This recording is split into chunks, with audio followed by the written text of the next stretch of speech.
Bonjour à tous, c'est Deva. Aujourd'hui, nous allons parler du jet. Comment se forme le jet? Eh bien, en fait, ce sont des sédiments qui sont compressés, alors, des sédiments de matière végétale, notamment de pain.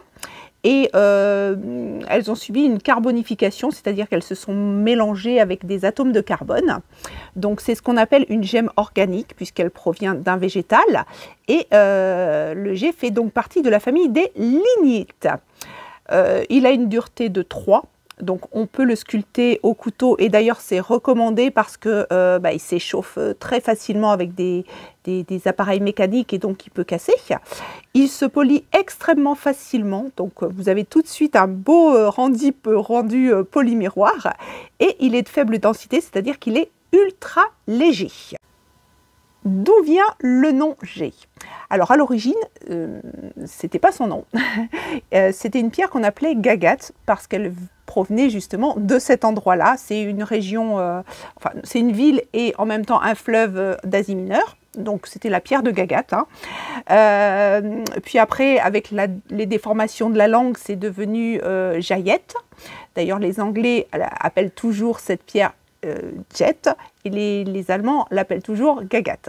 Et avec le français, c'est devenu le mot jet. Juste une petite parenthèse, vous le trouvez également sous le nom très répandu d'ambre noire. Alors tout simplement déjà parce qu'on en a trouvé dans la région de la Baltique, donc du coup c'était un nom très commercial, mais voilà, quand on vous parle d'ambre noire, c'est du jet.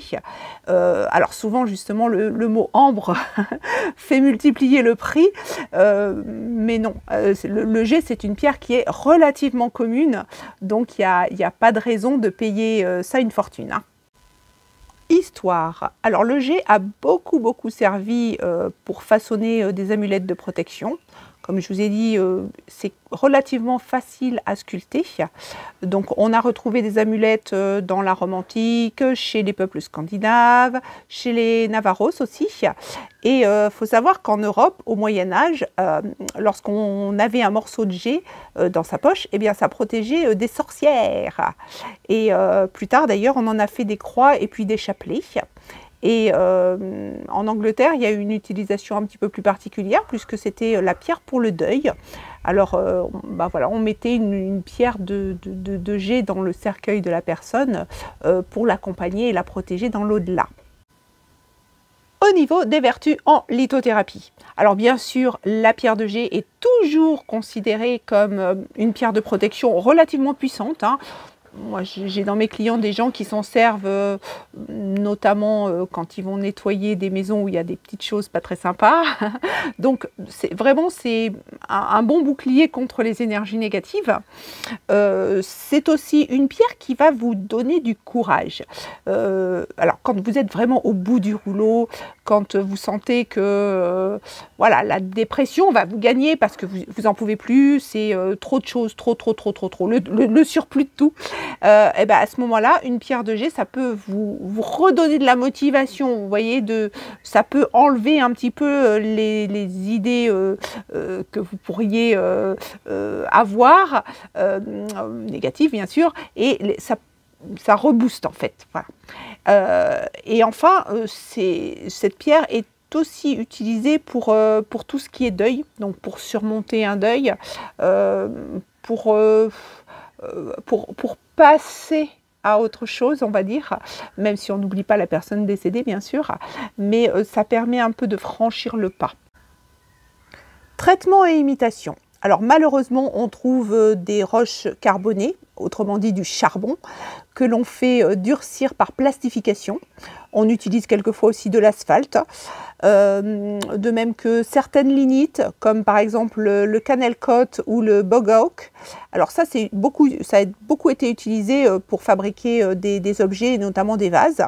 Il y a aussi l'anthracite de Pennsylvanie qui est utilisé en bijouterie, notamment dans les camées. Et il y a ce qu'on appelle le jet de Paris, mais en fait c'est c'est une appellation erronée parce que c'est du verre tout simplement, du verre tout noir. Bon, bien sûr, malheureusement, il y a aussi des imitations en plastique, en polyuréthane, en bakélite, parce que comme je vous l'ai dit, le jet, c'est vraiment très très léger.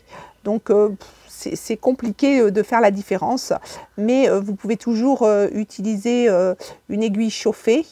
Et bon, bah, si ça sent le plastique, bah, c'est pas bon, quoi. Hein. En ce qui concerne l'entretien de vos bijoux, alors le jet, c'est quand même relativement fragile, hein, je vous ai dit dureté de 3, donc en bague je vous la déconseille complètement, les bracelets aussi parce que les perles vont vraiment casser, c'est pour ça d'ailleurs que je n'en fais pas sur mon site. Par contre, voilà, boucle d'oreille, collier, ça peut faire, et sachez que pour une fois c'est une pierre qui ne craint absolument pas l'eau.